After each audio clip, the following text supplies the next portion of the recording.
Back now on the big board, our team of insiders here to weigh in on today's top stories. Becky Worley here with us. Your story's coming up in just a minute.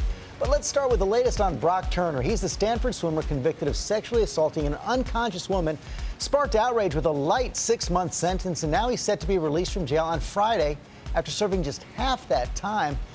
Sunny Hassan's back, and Sunny, Turner getting released for good behavior, but this still seems pretty surprising given all the debate about his sentence. I don't think that it's not only surprising, I think it's outrage that people have about this sentence, George. I mean, the bottom line is he's only going to spend 3 months in a jail cell for sexually assaulting an unconscious woman behind a garbage dumpster. I think we can all agree that that sentence is way too short. Is it a surprise that he's only going to serve 3 months out of the 6 months? No, because in California, basically they have this prison realignment going on, and so most inmates only serve half of their sentence. So there was no discretion for the judge there? There was no discretion for the judge on getting out early? No, there was discretion. The prosecutors recommended 6 years. He was facing 14 years, but because of the judge's discretion in this case, he only was sentenced to 6 months, thus leading to the outrage in this case. I think there's this legal loophole in California that now is going to be closed. Right now, they're going to try to close that. I understand lawmakers there in that state just passed a new measure in hopes of addressing cases just like this one. Tell us about it. That's right. What is remarkable is that under California law, up until this time, Amy, you could rape, sexually assault an unconscious person and not have a mandatory prison sentence. The judge had a lot of, not leniency, but a lot of discretion. Now, 66-0 vote, a bipartisan vote, California lawmakers have now found that it's going to be a mandatory 3-year sentence for this exact behavior, sending a message to sexual assault victims everywhere that they matter and that people that sexually assault must spend 3 years in prison when the victim is unconscious. I say very, very wonderful for California, but this is something that we should see across the country. 100%. All right, Sunny, thank you so much. Well, now to an alarming story about the newest victims of identity theft, children. This Sacramento mom shocked to discover someone using her 15-year-old daughter's social security number to get a job. This the second of her kids to have their identity stolen. Becky Worley is here with more on this story. So is this just something another thing parents have to worry about? And how unusual, both of her children. I know, one more thing we have to think about, but one report saying children are 51 times more likely to have their identity stolen than adults. And the reason, children are a maddeningly perfect target for this crime. They have a blank slate that an identity thief can use to create a new personality, a new record. And kids don't check their credit very often. It's not like my 8-year-old's applying for a mortgage or a credit card. At least I hope they're not. So what can parents do to protect their kids?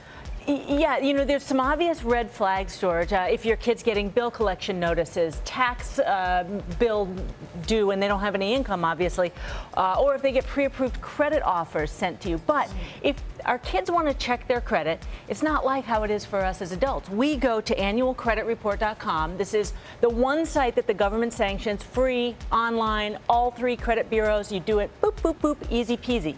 You try and do that for a kid. I tried to do it for my son last night. This is what I needed. All his personal information plus 3 copies of his birth certificate, 3 copies of his social security card, 3 copies of my driver's license or passport, 3 copies of my current utility bill to prove where I live.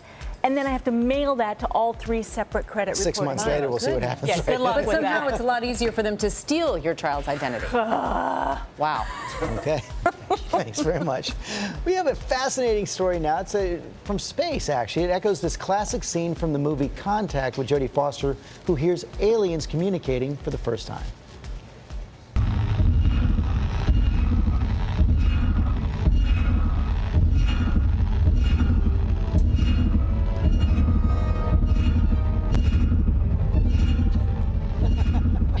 Yeah, we see it on her face right there. There was a little bit of payoff there. Not a lot, but a little bit. So let's bring in Mike Massimino now. The reason we're bringing that up right now is because a group of astronomers have heard this a space telescope in Russia has picked up some strong signals from 94 light years away, and a lot of them think this could be a sign of intelligent life in a distant galaxy, part of the galaxy. Yeah, they're trying to figure out what it is, but what's exciting is that this actually could be it, George. They're hopeful that it is, but they have to investigate some more. And if you're going to be contacted by aliens, or if we're going to contact them someday, it's probably not going to be a welcoming party showing up at the door. It's probably going to be something more like this, like you saw in the clip, where it's a radio signal that is sent or received, and then we have to figure out what it really is. Michael, I see you are reporting from space, which is a pretty cool thing. Yes, yes, I'm floating around. Yeah. What will scientists do now to further investigate? And it sounds like you believe this actually may be the real deal. Well, it could be. It's a strong enough signal that they can't ignore it and just write it off as noise. It might be noise, but it might not be. So I think what they'll do now is they'll try to see if it's anything that might be obvious, like signals coming from within the Earth that's just being misinterpreted as noise, or if it's maybe something from a satellite that we've put up there, something that was made by humans, or maybe kids playing around in the backyard. So we have to figure out what this is. That's unlikely. Can you just explain what the difference is between signal and noise? So is a signal something that we believe is manufactured by some kind of being? Right, some sort of intelligent life. So it's something that was, like in our case, we have radio waves or television signals that have gone out over the years. And that is something that can be interpreted as that is not natural phenomenon. And that's what we're trying to determine. That's what they're going to try to determine. And then you have to see where it's coming from. Is it coming from something that is from the Earth, something that is in orbit around the Earth that humans made? Or is it actually coming from this star, which is 94 light years away? It's a sun-like star with at least one planet around it. So that's what they have to figure out. And they're going to keep looking, because what they want to do is get that signal again. If they can get another signal from this place, then it gets really interesting. And if they're communicating with us, they're smarter than us, so we ought to probably be a little almost careful by definition, there, right? right? Yeah. Let's hope so. Yeah, I think whoever gets there first, by definition, is smarter. What do you guys think, Sonny, Becky? Do you guys believe? Well, Totally. I think there's Area 51, I'll be honest. I believe it all. Elon Musk says there's a 98% certainty that we are in an aliens video game. That's right. I don't believe. Not 98%. Thanks, Michael. You don't. Yeah, we're going to have to be really careful whether or not we really believe this. We need big evidence for this one. All right. Michael, Becky, Sonny, thanks for keeping it real.